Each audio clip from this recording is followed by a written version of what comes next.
Hi, my name is Victor Vogel. Core values are so strong, they drive us so hard, and they can also divide us. That's coming up next on Coffee with Vic.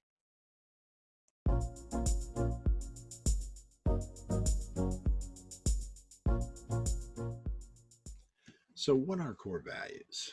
Those are the things we grew up with.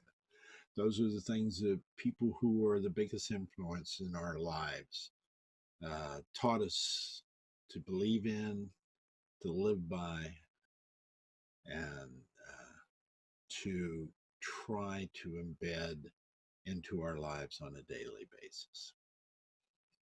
Now, the thing about core values is, depending on where you're coming from and your point of view, depends on whether your core values are uh, good or bad. And values are the driving force. I mean, so, uh, we look at those, generally speaking, we say things like,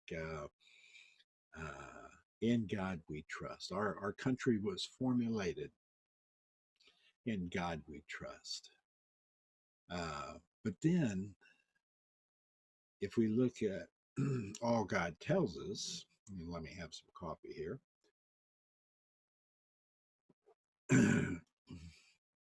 We know that some things like bigotry are core values, racism are core values. If we believe that we were founded as a white society and that people who are not white and who don't necessarily believe in the same God that we believe in, maybe they have a God, then they're different. And so, your core values can be one of compassion and truthfulness and honesty and love and caring and concerning, or they can be about hatred and divisiveness and bigotry and racism and a bunch of other things that some people consider uh, bad. But if you are one of those people, they may not appear to be bad. So the problem with core values are when you're living in society with other people, if you surround yourself with people who think like you do in terms of core values, then it's compatible. But as a society grows, and it inevitably will, and diversity begins to enter in the picture, which it inevitably will, you cannot withhold that kind of interaction around the world. You're going to begin to find that you have to figure out how to take those core values and allow them to work in a world that doesn't necessarily accept them well. In other words, you can be a bigot, you can be a racist, and feel like the only people who exist in the world who have any intelligence are white. But you may end up having to go into the military or into a work environment where you have to work with other people who are not like that. So your core values have to be curbed. They have to be toned down so that you can exist in that other segment of the world, at least to the point where you can't, in which case you leave and you try to find a company that is all white and believes in what you're saying. Now, the problem is we grow as a society. That gets to be harder and harder to do. So what's happening is the thing that helps us live in a society together are people who can see that varying people will have different core values and different beliefs. And there are some generally core values that everybody likes. Whether you're a racist, you still like to be treated with respect. You like to feel like you are somebody who deserves to be treated with respect. If you're not a racist, you do turn to people and feel like you want them to treat you with respect. So, leadership in the world, in a world of diversity and varying core values, uh, their ability to see the common core values outside of the other values that are very, held right here close to us inside. But uh, we do have to live in that environment. So you kind of think of that like a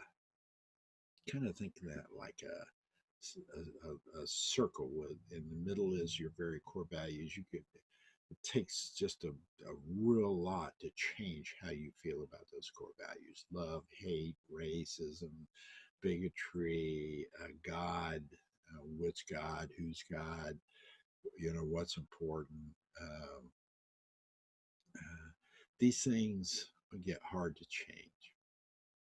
So when your leadership isn't focused on identifying these variances and finding out common ground where people can come together and live peacefully and enjoy each other, respect each other, and grow with each other, but instead define and isolate and divide those core values.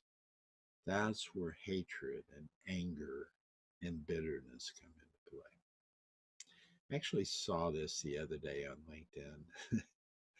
I and I'm not gonna mention names or anything, but I actually saw somebody who was taking and requesting that Christians stand up and take back their country.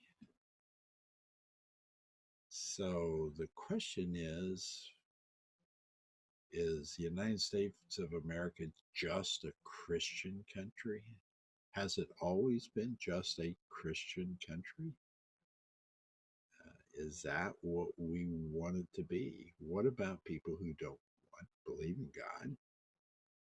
What about people who believe in a different God? Uh, are these so? What are you going to take back? And in fact, they took it a step further and said that we weren't going to.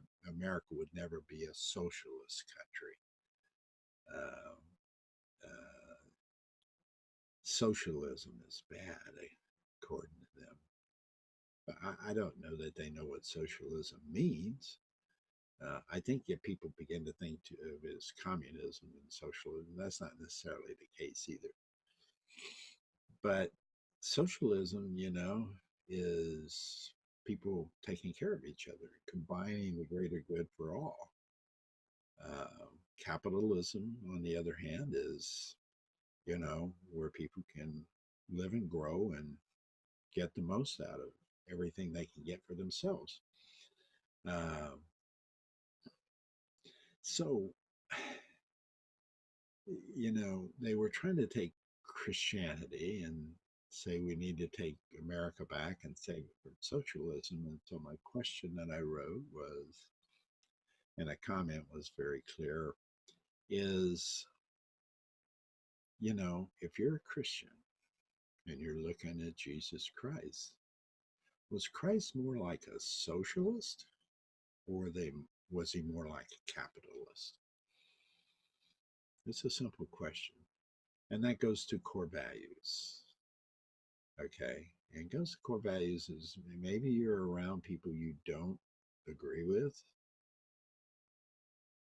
but there were certain aspects of what Christ put into this. It had nothing to do with religion, religious groups or races or anything else. It had to do with the common good overall, that the kinds of things like love your brother. He didn't say, just love white people as your brother. said, love all mankind. Love your enemy. And we tend to forget that sometimes. So core values can be a real issue that you need to wrestle with. You need to wrestle with. But if you're a Christian, you're trying to tell me that this, there are only Christians can live in America. Only Christians are good for America. And and as a Christian, that you want to push back on everything that doesn't adhere to like Medicaid for all or socialism or whatever you want to call it. If you want to push back on those kinds of things, be careful when you're using Christianity as your premise for that, because I'm pretty sure Christ wasn't a capitalist. I think he was more of a socialist. I think the core values that he had, love first, love more than anything else, of people, respecting who they are, the compassionate side of being a human being, no matter who you are. You're a human being on this earth, being compassionate about that. So when people go out to evangelize others who don't know Christ, if they're trying to bring them to a white racist Christianity society, I don't think they're trying to do what God wanted them to do with evangelizing. If they're trying to convince them that it's about loving all mankind and accepting all mankind and caring for them as brothers and sisters in Christ, and then if they can believe in that, that's good. But I think, unfortunately, when you have a leader who focuses on core values, but uses that focus to divide people and emphasize the core values that differentiate people versus bring them to common ground. Like, everybody likes to be treated with respect. Everybody likes to be loved. Everybody likes to think they can contribute something in this world. Those are core values common to people who are racist and people who are not. But when you focus on these core values and you take a theme to run a campaign like socialism, and if you're an evangelical and you're saying, hey, socialism is really, really bad, you better back up and take a look at Christ and what he did and all of the disciples and what they did. I'm pretty sure they weren't capitalist. Pretty sure. Now, you might find verses that show me different. If you do, that's great. You can post them in the comments. But unless you can do that, you need to rethink about core values. And you really need to find somebody who can lead this country, who will bring people together around the core values that everyone, like love, like respect, like compassion, like concern and caring and helping. Those are values everybody can relate to, regardless of what side. Everybody's been in a situation where they've needed help from someone else. So, uh, just a thought I had about what's going on with this whole campaign of socialism and spreading things out and dividing people and pitting people against each other. And frankly, I'm afraid the person we have in the presidency, that's his goal. It's not about anything to keep the focus off of him right now is one thing.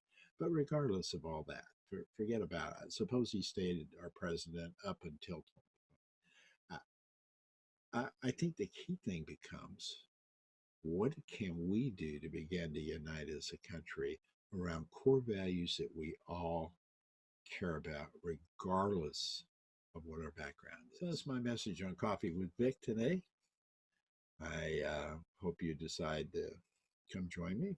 Comment. You're welcome to come listen to me at points and times. just check Coffee with Vic at my Facebook page, Coffee with Vic, and go to the events section, and there's normally a scheduled event in there with Coffee with Vic. You can either join me live, we can discuss it, or you can just kind of join me and ask questions during that period of time. All right, you have a good day. Enjoy your coffee. Think about this whole thing about what are the core values that we can all come together on. See if you can write 3 or 4 down and maybe share them with some other people. Have a great day.